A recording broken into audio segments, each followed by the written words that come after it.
രക്ഷാപ്രവർത്തനത്തിൻ്റെ രണ്ടാം ദിവസത്തെ ആദ്യ വാർത്തയാണ് നമ്മളിപ്പോൾ നൽകിക്കൊണ്ടിരിക്കുന്നത്. രണ്ടാം ദിവസത്തിലേക്ക് കിടക്കുമ്പോൾ ഇപ്പോൾ എനിക്ക് പിറകിൽ ആംബുലൻസിലേക്ക് മുണ്ടക്കൈ ഭാഗത്ത് നിന്ന് രക്ഷപ്പെടുത്തി കൊണ്ടുവന്ന ആളുകളെ ഇപ്പോൾ ആംബുലൻസിൽ ദുരിതാശ്വാസ ക്യാമ്പുകളിലേക്ക് മാറ്റുകയാണ്. അതിൽ വളരെ അവശരായ ആളുകളുണ്ട്, കുട്ടികളും സ്ത്രീകളും വയോജനങ്ങളും ഉൾപ്പെടെ പരിക്ക് പറ്റിയ ആളുകളുണ്ട്. അപ്പോൾ അവരെയൊക്കെ വിവിധ ക്യാമ്പുകളിലേക്ക് മാറ്റുന്ന കാഴ്ചയാണ് നമ്മൾ കണ്ടുകൊണ്ടിരിക്കുന്നത്.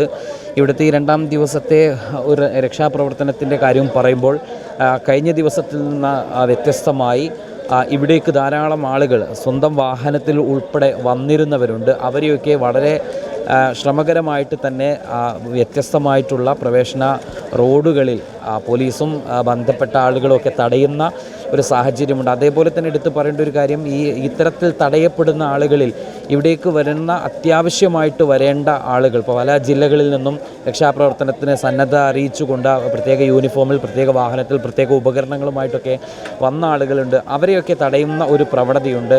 പക്ഷേ അത്തരം പ്രവണതകൾ എത്രമാത്രം നല്ലതാണ് എന്നറിയില്ല. പക്ഷേ ഇവിടെ എല്ലാ രക്ഷാപ്രവർത്തകരെ സംബന്ധിച്ചിടത്തോളം അവർ വളരെ കൃത്യമായിട്ട് തന്നെ അവരുടെ ഇടപെടലുകൾ നടത്തിക്കൊണ്ടിരിക്കുന്നു എന്നത് നമുക്ക് എടുത്തു പറയേണ്ട ഒരു കാര്യം തന്നെയാണ്. അതുകൊണ്ട് തന്നെ ഈ ഒരു മേഖലയിൽ രക്ഷാപ്രവർത്തനത്തിനല്ലാതെ എത്തുന്ന ആളുകളെ കുറയ്ക്കുന്നത് വളരെ നല്ല ഒരു തീരുമാനവും തന്നെയാണെന്ന് പറയും. പക്ഷേ എന്നാൽ ആവശ്യമായി വരുന്ന ആളുകളെ ഇവിടേക്ക് കടത്തി വിടേണ്ടതും അനിവാര്യമായിട്ടുള്ള ഒന്ന് തന്നെയാണ് എന്നതും പറയാതിരിക്കാൻ നിർവാഹമില്ല. പക്ഷേ ഇന്ന് നമ്മൾ സംസാരിച്ചുകൊണ്ടിരിക്കുമ്പോൾ 250 മുകളിൽ ആളുകൾ മരണപ്പെട്ടിരിക്കുന്നു എന്നുള്ളതാണ്. മുണ്ടക്കൈ ഭാഗത്തേക്കാണ് ഇന്ന് നമ്മൾ പോകാൻ ഉദ്ദേശിക്കുന്നത്. ഇപ്പോൾ ആംബുലൻസിൽ വിവിധ ആളുകൾ അവിടേക്ക് കയറി പോകുന്നതാണ് നമ്മൾ കണ്ടുകൊണ്ടിരിക്കുന്നത്.